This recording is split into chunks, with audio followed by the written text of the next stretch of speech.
안녕하세요. 빌딩지의 윤상현입니다. 오늘은 촬영일 기준 어제 정부에서 발표한 주택시장 안정화 대책을 가지고 상업용 부동산에는 어떤 영향이 있을지 얘기 나눠보도록 하겠습니다.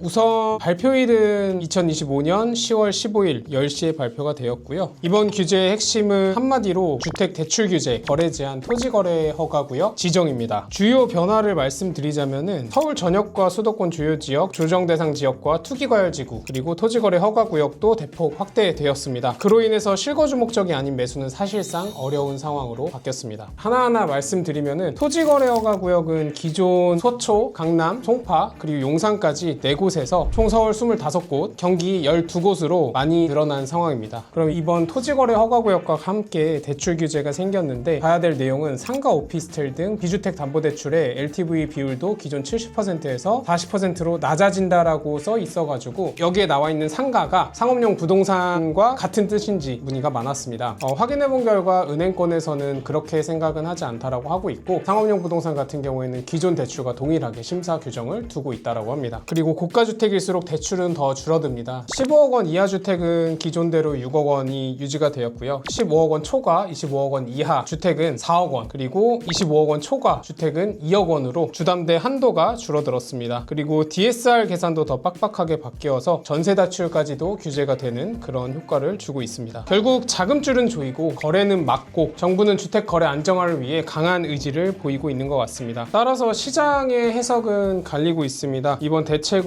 인해서 단기적으로 주택의 거래량이 위축될 거라고 생각을 하고 있고, 중장기적으로는 수요의 재편을 의미하고 있습니다. 그렇다면은 이렇게 묶인 주택에 대한 수요는 어디로 흘러갈까 라고 생각을 해봤을 때 빌딩과 상가 쪽으로 우회에 유입될 수 있다라고 생각을 하고 있고, 특히 현금 비중이 높은 투자자들은 더더욱이 규제에 덜 얽매이고 임대수익, 공실률, 그리고 대출 규제 등에서 조금은 자유로운 상업용 부동산 쪽으로 자금 흐름이 계속될 거라고 생각이 됩니다. 이번에 이제 서울 전역과 이제 경기 일부 지역이 규제 지역으로 묶였는데, 이게 투자자 입장에서는 어느 정도 영향이 큰 건가요? 다주택자로의 투자는 거의 이제 사실상 불가능하다라고 생각이 됩니다. 1주택자 실거주 요건을 가질 수 있는 그런 분들만 토지거래 허가 지역 내에 있는 주택을 구입할 수가 있고, 따라서 이제 다주택자가 되면서까지도 주택을 투자하는 거는 뭐 일전부터 좀 적어졌지만 지금은 이제 확실하게 불가능할 거라고 생각이 됩니다. 그러면 빌딩 거래도 허가를 받아야 되는 상황이 오는 건가요? 사실 빌딩 거래 같은 경우에는 현 정부뿐만 아니고 기존에도 대출 규제나 그리고 거래 제한 관련해서 대책이 나올 때 목적 자체가 주거 안정 그리고 주택 수요 안정을 위해 나온 규제다 보니까 상업용 건물에는 영향이 있을 것 같지는 않습니다. 기존에 이제 21년도 불장이 왔을 때랑 분위기가 비슷하다라는 얘기들을 많이 하시는 분이 있으신데, 네. 지금 이렇게 또 규제가 강화되면서 또 다른 불장이 올 거라고 예상을 하시는지요? 20년도, 21년도까지의 불장은 쉽지는 않을 거라고 예상은 되지만 현 정부에서도 현금 유동화를 많이 하고 있고, 현금이 많이 풀리다 보면은 자산으로 현금 흐름이 진행이 될 텐데, 거기서 혜택을 볼 수 있는 자산이라고 하면은 주식도 있겠지만 상업용 부동산도 큰 역할을 차지할 거라고 생각이 됩니다. 이번 대책이 나오기 전에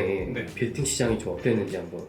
이 규제가 나오기 전에도 2025년 2분기 말부터 3분기까지는 거래량이 굉장히 늘었다라고 생각이 들 정도로 거래가 많았었고, 특히 이런 규제가 생기면 생길수록 50억 미만대 매물을 찾으시는 분들은 더욱 많아졌다라고 생각은 됩니다. 거기에다가 직접 사용하시려는 건물 투자자분들도 굉장히 많은 상황이어서 거래량은 개인적인 체감으로는 늘었다라고 생각은 됩니다. 빌딩 투자자 입장에서 이제 이런 전략을 쓰셔서 매입을 할 때 참고하시면 좋을 것 같다 하는 전략이 있을까요? 아무래도 제가 저번에 한번 말씀드렸던 내용이긴 한데, 주택 자체를 매입하실 때 대출을 이용하시는 분들이 많이 없다 보니까 대출이 많이 없는 주택을 소유하고 계신 자산가 분들이 꽤나 많습니다. 그런 자산가 분들은 다른 건물을 매입하실 때 공동담보물로 이 주택을 활용을 하면서 이 주택을 가지고 담보대출을 일으키시는 것도 방법이라고 생각이 들고, 그로 인해서 건물을 매입하실 때도 이자를 줄일 수 있고 그리고 대출액을 최대한 늘리실 수 있는 그런 방법이 있을 거라고 생각이 됩니다. 앞으로 또 다른 대책이 더 나올 걸로 보시나요? 많이 나올 것 같습니다. 특히 이제 주택 보유세 관련해 가지고 좀 예상이 되는데, 그 부분까지 된다라고 하면은 점점 더 이제 주택으로 투자를 하는 상황은 어려워질 거라고 생각이 됩니다.